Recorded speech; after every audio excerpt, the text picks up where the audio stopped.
धर्माची कामं गांधींच्या सगळ्यांना विभागून दिलेली असायची. ते विनोबा होते, बाळाभाऊ भावे पण होते, त्या आश्रमामध्ये ते तर भाग्याची कामं करायचे. आणि भाग्याची कामं करायला लागल्यामुळे त्यांना कधीच वाईट वाटते आणि त्यांनी मागून घेतली कामं होती आणि अस्पृश्य रोडल्यावर स्वयंपाकाचं काम होतं. गांधी पुन्हा पुन्हा पुढच्या टप्प्यात मी येणार की त्याच्याकडे वर्ण आणि कर्म याची सांगत गांधी कशी तोडतात त्याची उदाहरण. आणि त्यामुळे ती बहीण तिकडे संतापली असल्यामुळे ती चिडली आणि ती म्हणाली की अस्पृश्याच्या हस्ते जेवण आणि गांधी म्हणाले तुला राहता येणार नाही. ठीक आहे म्हणाले गांधी तिला वाढदिवसाला बांधून तिला रात्री गाडी नव्हती. मूल्य कठोरता किती असावी याचं गांधींचे एक ओळख होतं. आणि गांधींच्या मूल्य कठोरतेचं वैशिष्ट्य दुसरं काय आहे, गांधी व्यक्तिगत बाबतीमध्ये मूल्याचरणाच्या बाबतीमध्ये अत्यंत कठोर आहे, पण समुदायाचा प्रश्न जेव्हा येतो त्यावेळेला गांधी त्यांच्याविषयी थोडी लिनियंट भूमिका घेतात. आपलं नेमकं उद्या आपल्या वैयक्तिक आचरणामध्ये भरपूर तडजोडी असतात, पण सामुदायिक आचरण राजकारणाचं आचरण राज्यकर्त्यांचं आचरण आपल्याला 100% स्वीकारवा हा गांधींचा आणि आपल्याचा फरक. म्हणून हे कठोर मूल्याचरण ज्यांना पेरलं त्यांना गांधींची धर्मश्रद्धा धर्मात विचार केली. आणि म्हणून गांधी असं म्हणाले की तुम्हाला चांगलं धर्माचरण करायचं असेल तर तुम्ही स्वतःचं वर्तन दिवसेंदिवस स्वतःला शुद्ध करत जात अंतःकरणाने ईश्वरी प्रेरणेच्या जवळ जाण्याच्या दृष्टीनं तुम्ही स्वतःला किती बदलता हे खरं धर्माचरण आहे. पूजा करणं, फुलं वाहणं, कर्मकांड करणं, देवळात जाणं, मंदिरात जाणं हे धर्माचरण नाही. आणि ही धर्माचरणाची कल्पना त्या काळामधल्या सगळ्या प्रस्थापित प्रतिगामी असणाऱ्या किंवा धर्माचे ठेकेदार बनवणाऱ्या गटांना अमान्य होती. म्हणून त्यांच्याविषयीचा संताप हळूहळू सुरुवात झालेला आपल्याला 34 सालाच्या आधीपासून दिसतो.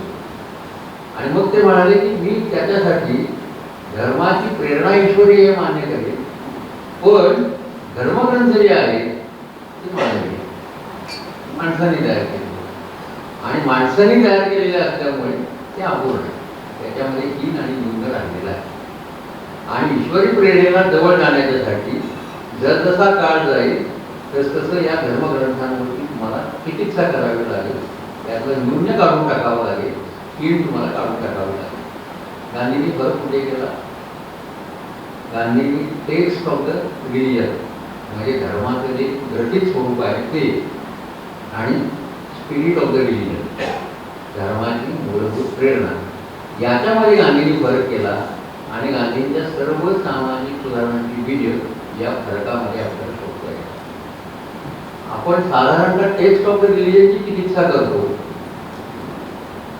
परमेश्वर बहुतांशी महाराष्ट्रामध्ये 19व्या शतकाच्या प्रबोधनाची एक मोठी बाजू ही नास्तिकतेच्या अंगाने विकसित झालेली आहे. त्या अलंकारांची असते, पुढे जाऊन एमेंद्रॉय असते, ती नास्तिकतेच्या अंगाने झालेली आहे. आणि त्याचा एक दुर्दैवाचा भाग असा झाला की महाराष्ट्रामधला सेक्युलरिझमचा विचार सुद्धा नगर कुरुंकर असतील, रवी शहा असतील, त्या सर्वांनी जो मांडला तो नास्तिकतेच्या अंगाने जाणारा होता. म्हणून त्याचा अपयश वारंवार नास्तिकतेच्या अंगाने गांधींनी कधी सेक्युलरिझमचा विचार केला नाही. आपण सेक्युलरिझमला पूर्व आणि पश्चिमेचे जे संदर्भ आहेत त्याच्याकडे वेगळ्या अंगाने बोलतो. इथे जे स्पिरिट ऑफ द रिलिजन आणि टेस्ट ऑफ द रिलिजन वेगळं करत असल्यामुळे टेस्ट ऑफ द रिलिजनमध्ये मला हस्तक्षेप करण्याचा अधिकार आहे आणि तो अधिकार मी बजावणार आहे.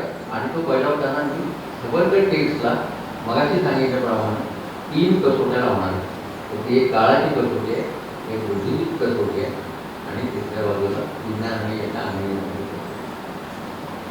या 3 कसोटीवरती जे टिकेल तुम्ही ठेवू.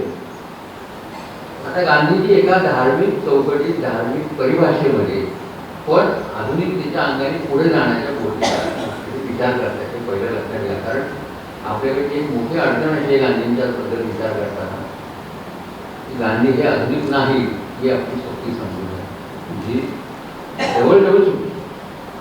गांधी आधुनिक भाषेमध्ये व्यक्त होत नाही हे खरं आहे, पण गांधी आधुनिक भाषेमध्ये व्यक्त न होता धार्मिक परिभाषेमध्ये जो आशय सांगतात तो एका बाजूला जनसामान्यांच्या श्रद्धेशी सुसंगत असणारा, त्यांना परिचित असणाऱ्या भाषेमध्ये सांगतात, पण त्याचा मूल्यात्मक आशय जो आहे तो आधुनिक. ते तुम्ही स्वातंत्र्य, समता, बंधुता याच्या कुठल्याही मूल्याच्या अंगाने गांधी तपासला, गांधी मागणी तपासतो, तरीसुद्धा आपल्याला हे लगेच की स्त्रियांच्या विषयी सकाळी उल्लेख झाला संकेत त्याच्यामध्ये प्रश्न विचारलेला होता.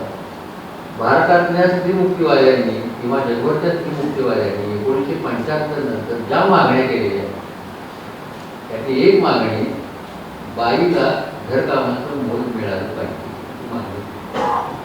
आपण 1975 नंतर स्त्रीवादी चळवळीमध्ये जोर धरलेली मागणी आहे.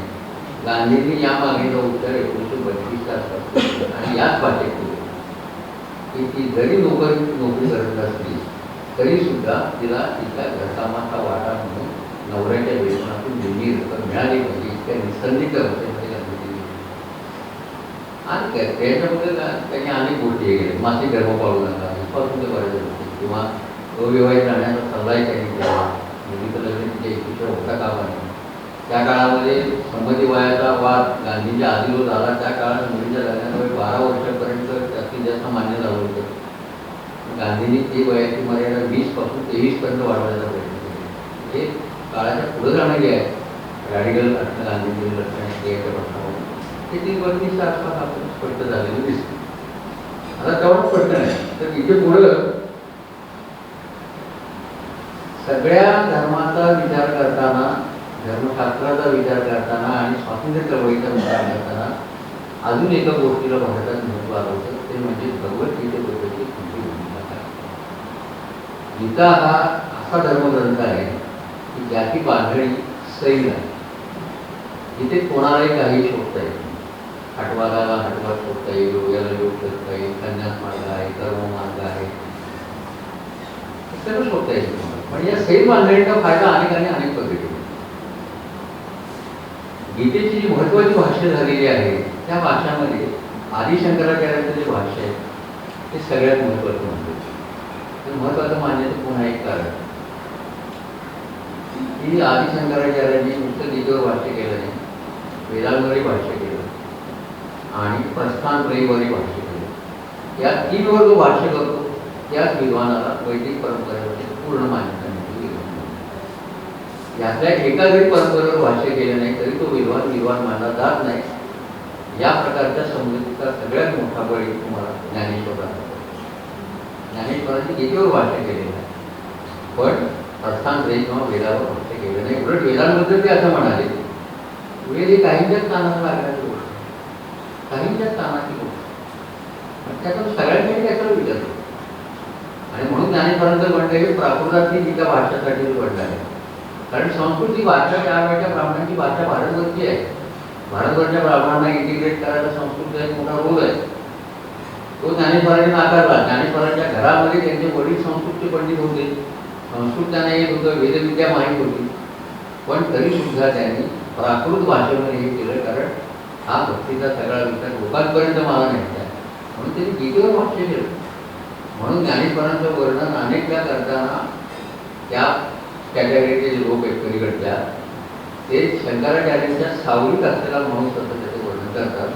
अलीकडे शंकराचार्यांच्या सावलीतून ज्ञानेश्वरांची साधारण मुक्तता करणारे एक नवं पुस्तक आत्ताच मध्ये प्रसिद्ध झालं माझ्या त्याचं प्रकाशने रस्ता सगळ्या जयंत उगळे नावाच्या त्यांनी नाथपंथी ज्ञानेश्वर नाव एक चांगलं पुस्तक लिहिलेलं. याच्यामध्ये या सगळ्या परंपरांचा आणि त्याच्या विश्वाचा आढावा घेतला. आपण गीतेबद्दल बोलतो.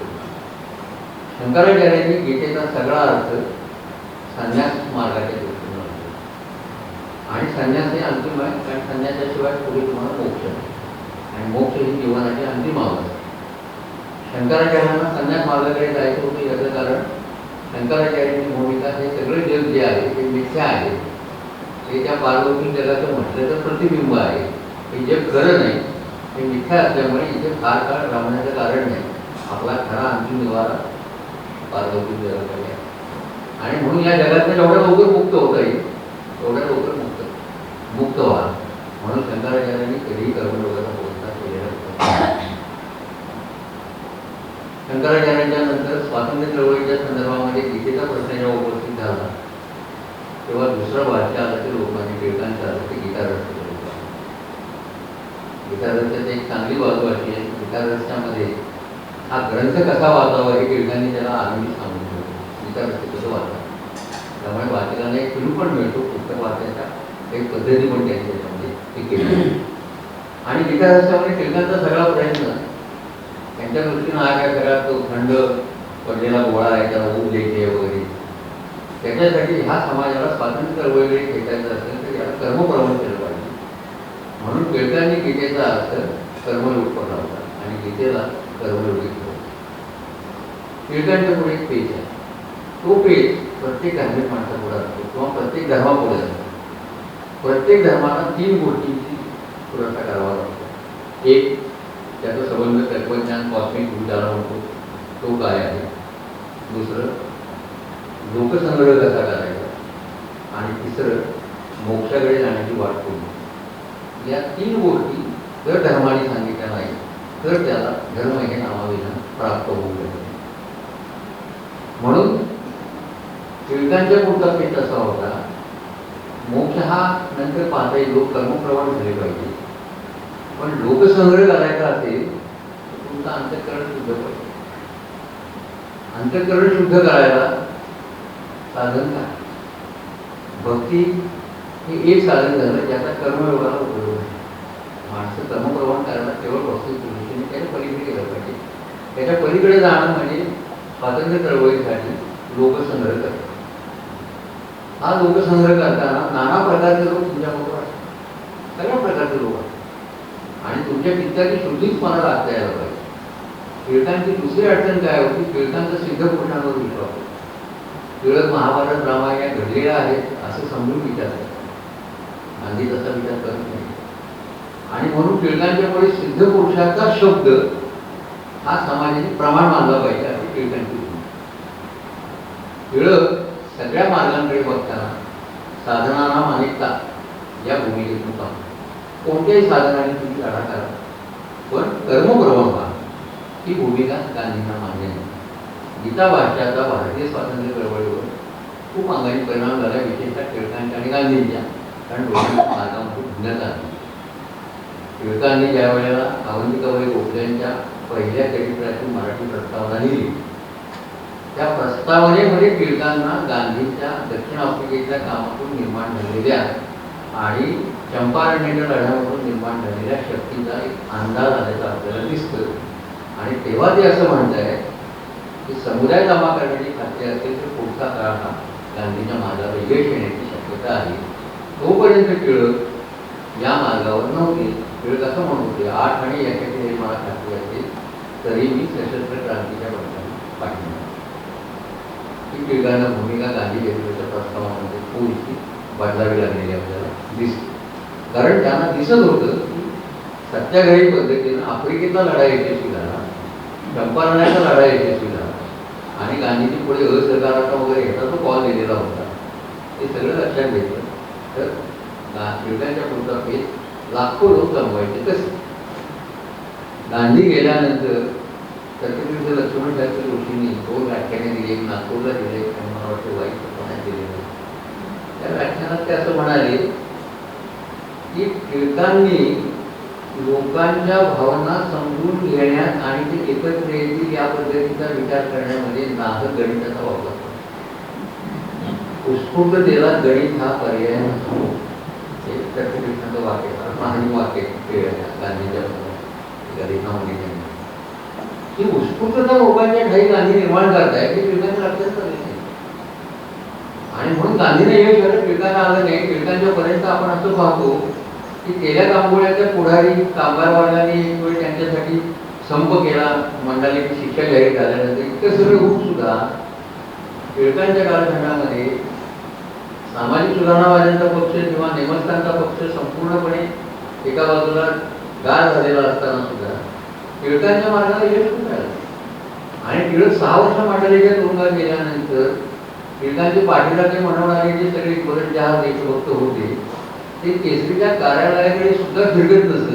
अशा नोंदी केसरीच्या न जाणवता कार्यालयावरती गेलो तरी आपल्याला आठवत होतं. अशा एका भित्र्या मध्यम वर्गाचा जो काही करू इच्छित नव्हता पण ज्याला बोलण्यातून एक देशभक्ती व्यक्त करण्याची वोकल पॅट्रियोटिझम त्याला म्हणतात, त्या प्रकारच्या याच्या टिळकांचं नेतृत्व असल्यामुळे टिळकांच्या मार्गाला यश येणं शक्य नव्हतं. म्हणून ती साधना मानिका मार्ग आहे. दुसरं टिळकांनी असं म्हटलं की अंतःकरण शुद्धी लोकसंग्रह करत असताना आणि चांगल्या साध्यासाठी संघर्ष करताना काही काळ अंतःकरण अशुद्ध झालं तरी ती जोखीम पत्करायला मी तयार आहे. ही टिळकांची भूमिका गीतेच्या संदर्भातली आणि अंतःकरण शुद्धीच्या संदर्भातली. कारण सिद्धपुरुष जो आहे त्याच्यावर सिद्धपुरुष ही एकदा पदवी त्याला मिळाली की त्याच्यावर जबाबदारी नाही. तो जे सांगेल तो शब्द तुम्ही प्रमाण माना. आणि गांधींनी शब्द प्रामाण्याला काय विरोध केला? गांधींनी असं सांगितलं, मी आत्मप्रामाण्य मानतो, शब्द प्रामाण्य मानत नाही. आणि माझं आत्मप्रामाण्य याचा अर्थ माझा माझा सत्य विवेक. त्यामुळे मला कुणाच्या शब्द प्रामाण्याची गरज नाही. हा टिळक गांधी त्याचा बरोबर करतो. पुढे गांधींनी जो गीतेचा अर्थ लावला, गांधींनी तो लिहिलेला होता ग्रंथ, त्यांचा जो प्रिय होता माधवभाई देसाई, त्यांनी तो सगळा लिहून उप वगैरे बघत होते. गांधी तुरुंगातून सुटल्यावर उप वगैरे बघायचे असं ठरलेलं असताना अचानक माधवभाई देसाई गेली आणि पुढे 4 वर्षांनी तो ग्रंथ गांधींनी एडिट करून स्वतःच प्रसिद्ध केला. त्याचं नाव अनासक्ती योग, इंग्रजी नाव गीता अकॉर्डिंग टू गांधी. गांधींनी गीतेवरती खूप भाषण केली. आणि गांधी असं म्हणाले की तुम्ही अनासक्ती योगाच्या मार्गाने जर कर्मप्रवण झाला काय काय होऊ शकते. अनासक्ती याचा एक अर्थ असा की ज्याच्यात आसक्ती नाही. कारण आसक्ती हे अनेक समस्यांचं मूळ आहे. आसक्ती आली की विग्रह आले, संघर्ष आले, विखार आले, द्वेष आले. हे एका आसक्तीतून जेवढे जन्म घेणारे सगळे परिवर्तन. अनासक्त मार्गाने संघर्ष करायला गेला विलंब या पद्धतीनं विलंब तर तुमच्या द्वेषबुद्धी निर्माण होणार नाही. म्हणून गांधींनी अंतःकरण शुद्धी पण साधता येते, लोकसंग्रहही करता येतो आणि लोकांना कार्यप्रवणही करता येतं. या तिन्हीला वेढणारा एक शब्द नवा सत्याग्रहाच्या रूपात होता. आणि इथे त्याच्यासाठी गांधींनी महाभारताचा जो रूपकाचा अर्थ लावलेला आहे तो अर्थ जास्त महत्वाचा आहे. गांधी असं म्हणाले की अर्जुन आणि कृष्ण यांच्यात चाललेली चर्चा, हे टिळकांनी सगळं खरं मानून हे केलेलं होतं आणि त्याच्या आधारे विश्लेषण केलं होतं. गांधी म्हणाले खरं मोठा हा मुद्दाच नाही, हा मानवी मनातल्या सुष्ट आणि दुष्ट प्रेरणांचा संघर्ष. आणि दुष्ट प्रेरणांना मात करण्यासाठी सुष्ट प्रेरणांनी कसंही वागलं तरी चालेल. आणि सुष्ट प्रेरणांच्या मार्गाने जर नीट वागणूक केली तर दुष्ट प्रेरणांचा अंत सुद्धा करता येतो. या 2 मार्गामधला ठरवला. आणि म्हणून गांधीजी असं म्हणाले की साधनाराम अनेकताच्या पद्धतीनं साधन आणि साध्य याच्यामध्ये संगती जर नसेल तर फार वाईट स्थिती निर्माण होईल.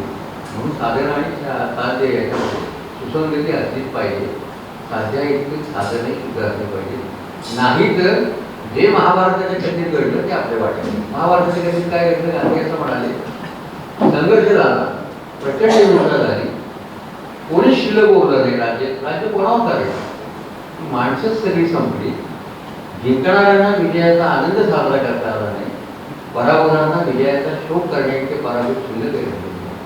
ही परिस्थिती टाळायची असेल तर साध्य साधन विवेकाशिवाय तुम्हाला पर्याय नाही.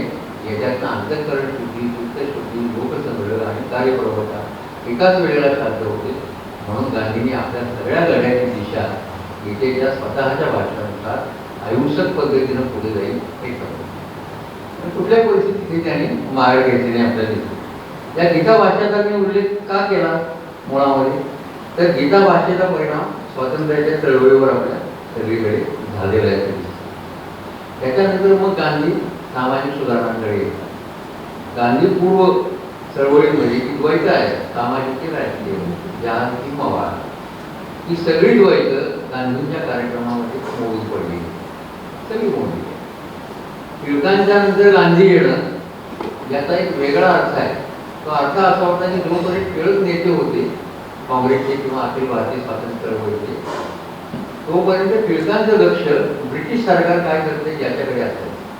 आणि ब्रिटिश सरकार जे करेल त्याला प्रतिक्रिया देणं हे स्वातंत्र्य चळवळीचं काम आहे. ही टिळकांची भूमिका होती. गांधींनी या भूमिकेत उलटा पाडला.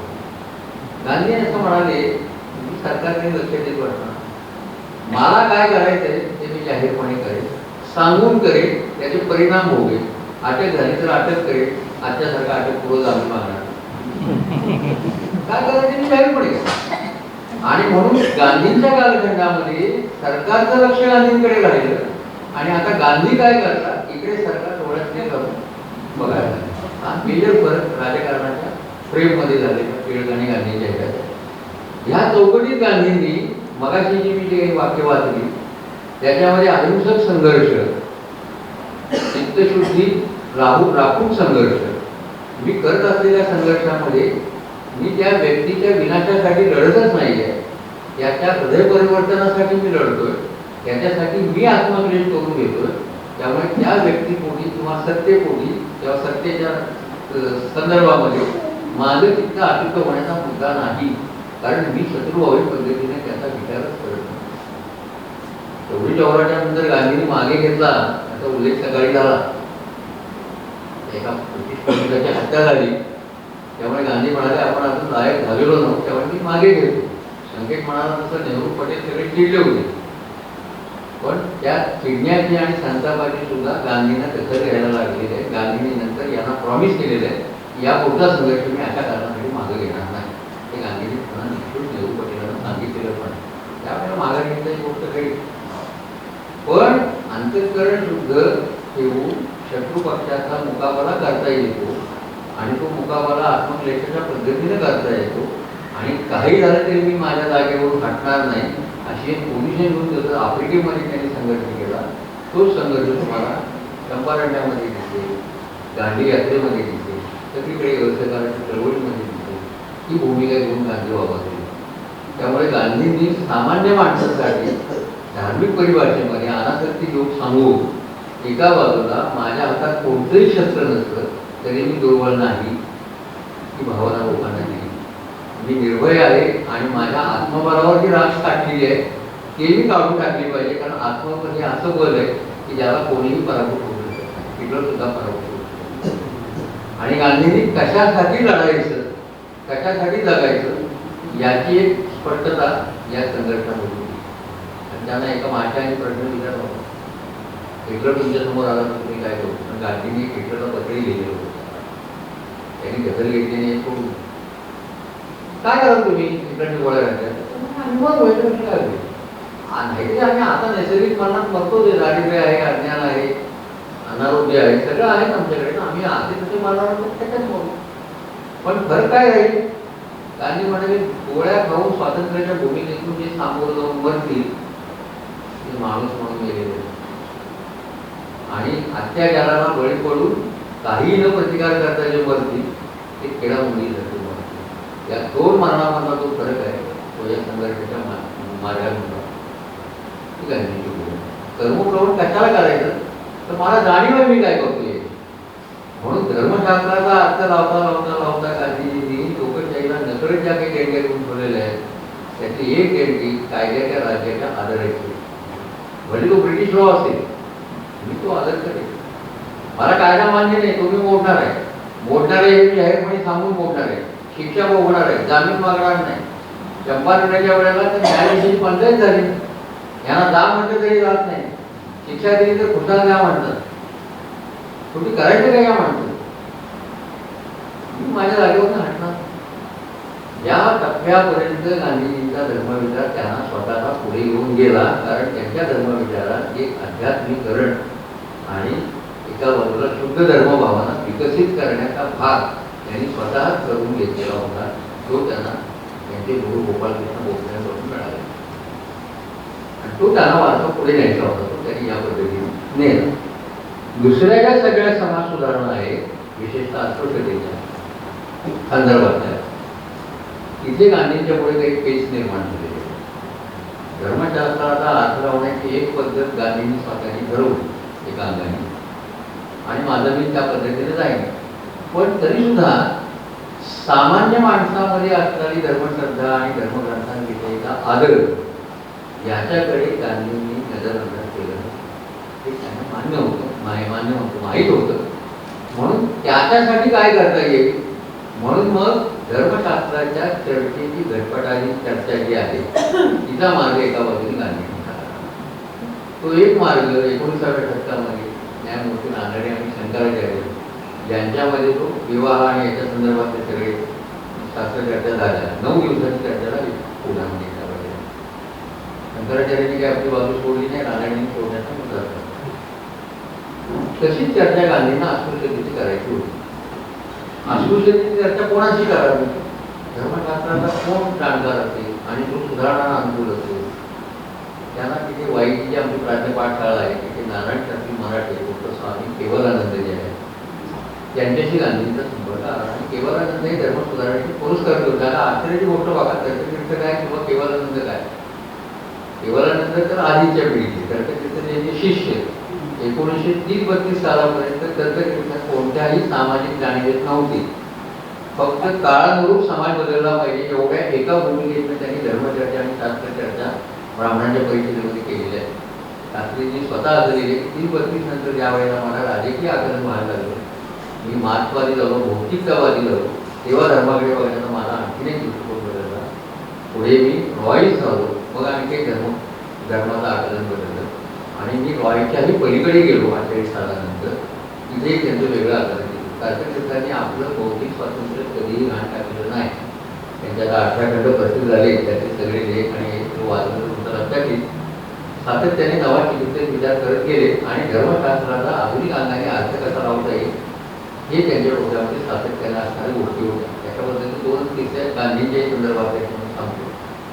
एक अस्पृश्यतेच्या निर्मूलनाचा प्रश्न ज्या वेळेला आला त्यावेळेला गांधींना अशा धमक्या आल्या की तुम्ही अस्पृश्यतेच्या प्रश्नाला शास्त्राला शोधू नका, तो तुम्ही जरी काढून दाखवला तरी आम्ही तो मान्य करणार नाही, अशाही धमक्या त्यांना आल्या केरळ तुरुंगामध्ये. तरी त्यांनी ही जोखीम घेतली. केवलानंदांना निरोप पाठवला. केवलानंद आणि शास्त्री बुवा तर्कतीर्थ येरवड्यामध्ये गेले. तिथे चर्चेला आनंद शंकर ध्रुव होते, नंतर के गडकरी होते. हे सगळे धर्मातील त्यावेळी धर्मशास्त्राचे तज्ञ आणि विद्वान मंडळी होती. सगळी मंडळी तिथे हजर होती. शास्त्रार्थ सुरू झाला. त्या काळातल्या शास्त्रार्थाची पद्धत, शास्त्रार्थ कसा करायचा त्याला समयबद्ध पद्धत असं म्हणतात. समयबद्ध म्हणजे आता ज्याच्यावर चर्चा करायची आहे तो विषय पहिल्यांदा दोन्ही पक्षांना मान्य पाहिजे आणि विशेषतः प्रतिपक्षाला मान्य पाहिजे. प्रतिपक्षाचा अस्पृश्यतेचा होता म्हणून त्यांना तो मान्य करायचा असेल तर त्याने असा प्रश्न केला की आजच्या हा शब्द त्यांनी न घालता अस्पृश्यतेला शास्त्रागार आहे का असा प्रतिस्पर्ध्यांनी समय बांधला. शास्त्री म्हणाले मला हे मान्य आहे, फक्त मी त्याच्यात एका अक्षराचा एका शब्दाचा बदल करू. शास्त्री असं म्हणाले की आजच्या अस्पृश्यतेला धर्मशास्त्रात मान्यता आहे का हा समय बांधण्याचा प्रस्ताव. आजचा शब्द ऐकल्याबरोबर ते जे प्रस्थापित अस्पृश्यतेचे समर्थन करणारे लोक होते त्यांनी चर्चेतून काढला. आजच्या शब्दाने असा काय फरक पडला की पुढे शास्त्रीभाऊंनी विषय केले. शास्त्रीभाऊ असं म्हणाले ब्राह्मण, क्षत्रिय, वैश्य आणि शूद्र हे 4 वर्ण आहेत. वर्ण व्यवस्था आहे, एक ऑर्डर आहे. शूद्र अतिशूद्र जे आहे ते सुद्धा शूद्र आहेत म्हणजे वर्णव्यवस्थेचा घटक आहे. शूद्रांना वर्णव्यवस्थेच्या बाहेर तुम्हाला ठेवता येणार नाही, तर शूद्र वर्ण निर्माण झाला कशाला? म्हणजे आजचे शूद्र या अस्पृश्यतेच्या चौकटीत येणार नाही. मग अस्पृश्यतेच्या आजच्या चौकटीत कोण येईल त्याला शास्त्रीजी असं म्हणाले चांडाळच्या चौकटीमध्ये येईल. चांडाळ चौकटी हा शब्द आहे आपल्याकडे. हे चांडाळ कोण तर उच्च वर्णातली स्त्री आणि शूद्र वर्णातला पुरुष यांच्या मिलनातून जो विवाह झाला त्याच्यातून जी संतती निर्माण होती ती चांडाळ होती. तेव्हा आजच्या शब्दाने मला सुचवायचं आहे की आजचे जे सगळे चांडाळ किंवा अस्पृश्य आहेत हे या प्रतिलोम पद्धतीने निर्माण झालेले आहे. म्हणजे हे सगळे अस्पृश्यता ब्राह्मणाच्यातून निर्माण झालेली आहे. कारण त्या स्त्रिया वरच्या वर्णातल्या आणि खालच्या वर्णातल्या पुरुष हे म्हटल्याबरोबर की त्याची मंडळी पळून गेली. कारण त्याच्या लक्षात आला ते सगळं खाबर आपलं म्हणून ते बाजूला गेले. शास्त्राचा अचूक वापर कसा करायचा, संदर्भाचा अचूक वापर कसा करायचा याचं एक चांगलं उदाहरण शास्त्रीभावांनी त्यानिमित्ताने प्रेरित केलं. आणि तिथे जमलेले येरवड्याचे जे बाकीचे लोक होते आणि ध्रुव असतील, के गडकरी असतील, डॉक्टर भगवान दास असतील, या सगळ्यांनी मग अस्पृश्यतेला शास्त्राधार नाही असं एक निवेदन तयार केलं. त्याच्यावर 8-9 जणांच्या सह्या झाल्या आणि ते डिसेंबर 32 मध्ये निवेदन प्रेसला दिलं गेलं. आणि गांधी म्हणाले आता अस्पृश्यतेला आधार धर्माचा नाही. तरीही जर कोणी धार्मिक माणूस किंवा धर्मशास्त्री असं म्हणत असेल मी असं काढून दाखवतो, तर मग मी ते धर्मशास्त्र मानणार नाही याच्याही पोळी आहे. म्हणजे गांधींसारखा माणूस रॅडिकल भूमिका केव्हा घेतो, मी धार्मिक आहे, धर्माचा अर्थ मला माझ्या पद्धतीनं लावायचा, पण म्हणून तुम्ही सांगाल ते मी सगळं मान्य करणार नाही, कारण माझी बुद्धी, माझा तत्सविवेक, विज्ञान, काळ हे सगळं बघितल्याशिवाय मी कुठल्याही भूमिकेवर येणार नाही. ही गांधींची धर्मकल्पनेला असलेली सगळ्यात मोठी आहे. आता दुसरा टप्पा आहे धर्मनिरपेक्षता, आणि त्याला लोकांनी सर्व धर्म समभावाविषयी मुद्दाम बोलणार. कारण सेक्युलरिझमपेक्षा सुद्धा सेक्युलरिझमची गरज आहेच, पण सर्व धर्म समभाव ही गांधींची जी कल्पना आहे तिची गरज सगळ्यात जास्त आहे असं म्हणून कशी ती माझ्या पद्धतीने सांगण्याचा प्रयत्न करतो. सेक्युलरिझमचा विचार जो आहे संबंध तो युरोपामध्ये 14-15व्या वर्षापासून 14व्या-15व्या शतकापासून एक थोडा चहा देऊया कंटाळा नाही ना, कंटाळा नाही. माईक जरा पुढे माईक जरा पुढे ऐकू येत नाही शब्द काही वाढत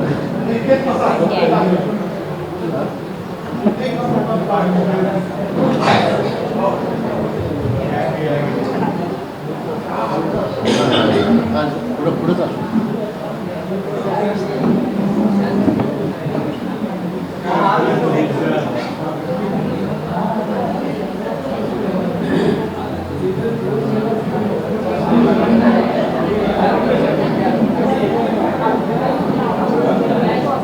चालू चालू चालू